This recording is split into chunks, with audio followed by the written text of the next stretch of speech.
या ठिकाणी आमदार साहेब मी तुम्हाला सिद्धार्थजी एवढंच सांगू इच्छितो, माझ्या लाडक्या बहिणी तुमच्या सगळ्या नगरसेवकांना जिंकवून देणार आहेत, पण जिंकल्यानंतर माझी अपेक्षा काय आहे तेही सांगून देतो. जिंकल्यानंतर माझ्या लाडक्या बहिणींना केवळ लाडकी बहीण ठेवू नका, माझ्या लाडक्या बहिणींना लखपती दीदी करा, लखपती दीदी. आता मोदीजींनी लखपती दीदीचा कार्यक्रम आणलेला आहे आणि तुमच्या माहितीकरता सांगतो, महाराष्ट्रामध्ये 50 लाख लाडक्या बहिणी लखपती दीदी झाल्यात, अजून 50 लाख होत आहेत.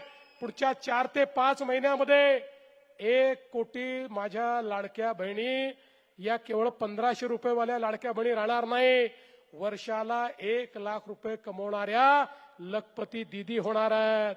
आणि म्हणून निवडून तर तुम्ही येणार आहात, महापौरी बसणार आहे, पण पुढच्या वेळी मी तुमच्या मतदारसंघात आलो तर सिद्धार्थ भाऊ तुम्हाला आणि या नगरसेवकांना रस्त्याची कामं वगैरे मी विचारणार नाही, तिथं तुम्ही करताच.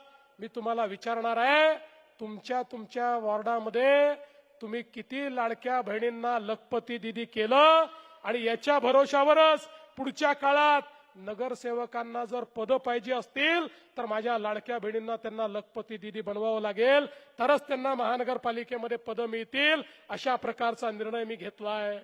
आणि म्हणून बंधू भगिनींनो, मी या निमित्ताने तुम्हाला एवढंच सांगण्याकरता आलो आहे, आम्ही तुमचे आहोत. केंद्रात आपलं सरकार आहे, राज्यात आपलं सरकार आहे, महानगरपालिकेतही आपलं सरकार आणायचं आहे. आणि म्हणून काय करायचं माहितीये, 15 तारखेला सकाळी उठायचं आणि उठण्याकरता घड्याळीचा अलार्म लावायचा. कुठला?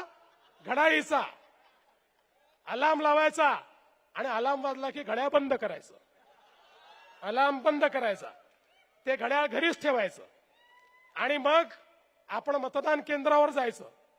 आणि मतदान केंद्रावर गेल्यानंतर जी मशीन आहे त्याच्यावर फक्त कमळ पाहायचं, उमेदवाराचा चेहरा आठवायचा नाही, तो काळा आहे की गोरा आहे, केस आहे की टकला आहे, काही लक्षात ठेवायचं नाही. एकच गोष्ट लक्षात ठेवायची, कमळ कमळ कमळ, एकच गोष्ट लक्षात ठेवायची.